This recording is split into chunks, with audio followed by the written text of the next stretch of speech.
Let's bring our next comic out.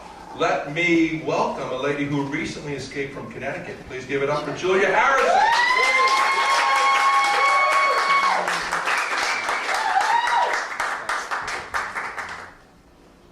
Thank you, everybody. Well, the weekend is almost over. Weekends just aren't the same when you have kids. Because there's nothing more challenging when you're raising kids, because nobody teaches you how.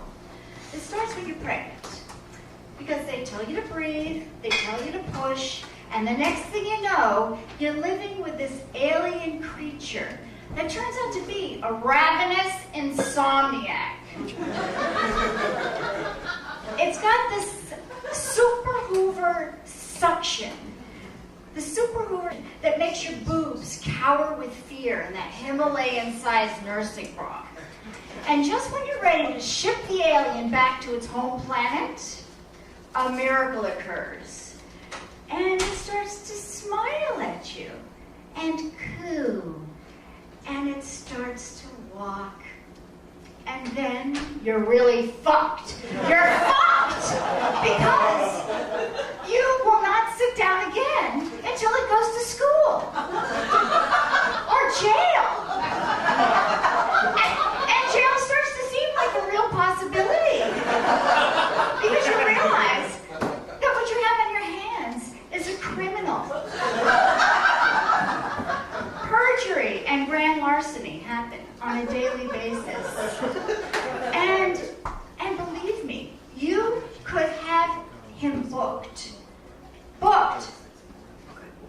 Literally booked. Whenever you try to get him in the car seat, when he doesn't want to go somewhere, because it's like trying to subdue an epileptic sumo wrestler. And the capper is, you have to rehabilitate this criminal in your own home and on your own dime for 21 years to life. Life. And then there are the joys of dining with them. Oh yeah, that's really fun. Especially when they're really... If my daughter were a food critic, her food reviews would sound like this. The salad was predictably icky. Because it had tomatoes in it. Ew. And the pizza was topped with eggplant. Alarming and pukey. I would have eaten the perfectly charred steak, except it was touching the fish. Gross.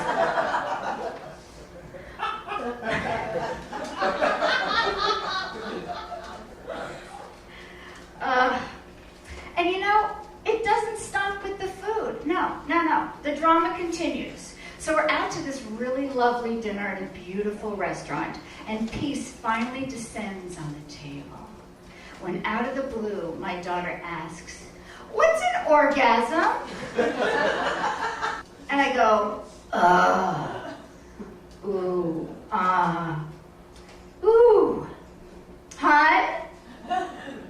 And he goes, oh, ooh, waiter? Fortunately, my teenage son, for once, was kind of helpful. He said, well, I can't tell you what it is, but it sounds like what they just did.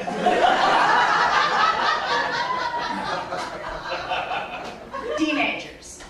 When you live with teenagers,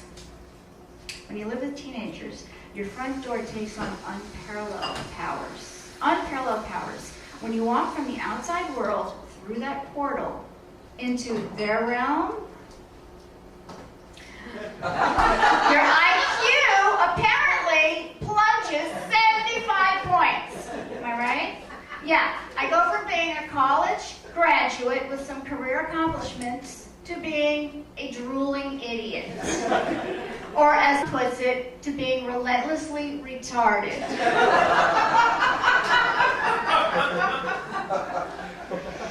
And while we're on the subject, if you're considering having kids, and you happen to be getting some therapy, stop. Because any work you're doing on your self-esteem, the kids will flush right down the shitter. not wild about your squishy minnow? Well, they can sense that. They can sense that. And you know what? They're broadcasting it to the entire Stop and Shop. Muffin tops on sale in aisle 3. No, you don't know what you're signing up for when you become a parent. You have no clue. But you can't blame your parents because nobody taught them and nobody taught them. No, this thing goes back for thousands of years. Back to when they were drawing on the walls of caves. Yeah, think about it.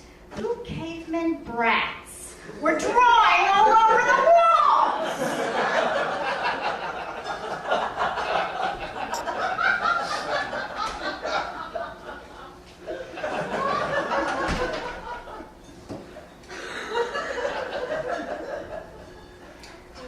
The hardest part of being a parent is having to set an example for the kids.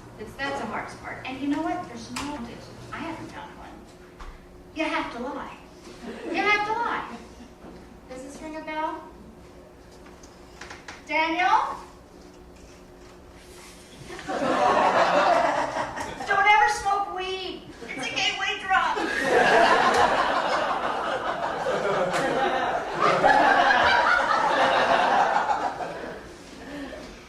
But here's the thing. There is a silver lining.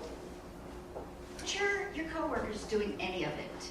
Like the mailroom guy stamping his feet and crying because there's icky stuff on his pizza.